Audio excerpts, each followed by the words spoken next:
My name is Nimisha Gupta. I am making these 5-minute videos to improve my English speaking skills and vocabulary while comprehending my notes from ears or reading books or anything that can help me with these things, with my improvement, with my fluency. Let's get into it. So today is day 6 and I am reading the book Managing Negative People by S. Mikhail Kravitz, PhD. So let's see what we can learn from this book. I am only allowed to speak English, so I can build my fluency. And I haven't read this yet. I am dictating it completely from the scratch. I have read the introduction only, which is basically it is summarizing.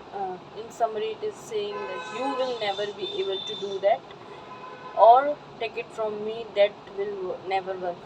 These are the words that are negative, and it can highly impact how you see yourself and your work. And they give the one example of some negative comments and why we should avoid negativity in which conditions. So they are physical causes of negativity may include depression, anxiety, inadequate personality development, chronic pain, uncontrolled diabetes, some medical conditions, and some medications. So if these are the conditions, the things they have shared in this book will not work or will work less. Let's read it. The first section is understanding negative people. Why is dealing with negativity important? People with negative emotions often related to a poor self-concept. Poor self-concept. I literally agree this on. I can die on the hill on this topic that negative emotions come from poor self-concept, poor self-image.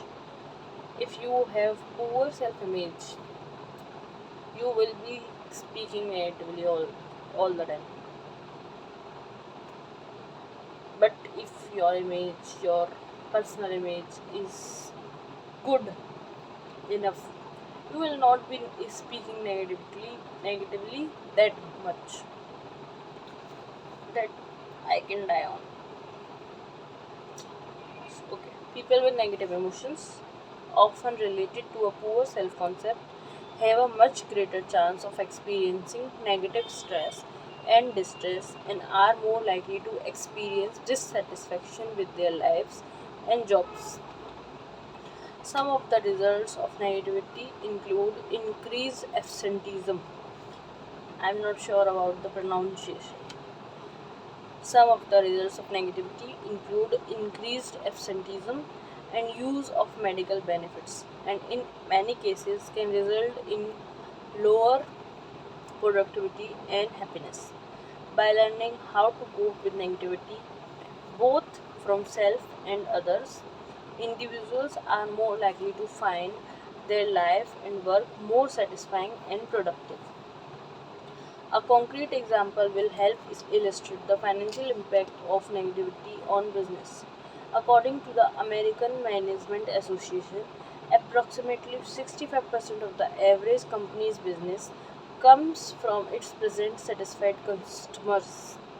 If an organization has negative customer service employees, these employees are likely to lose customers for the company. The loss of one customer a day for a year who typically spends $50 per week would cost a company nearly $500,000 a year loss. This is only the financial loss. What about the loss of emotional energy, self confidence, and morale that was wasted in the process? Thank you. 5 minutes are done.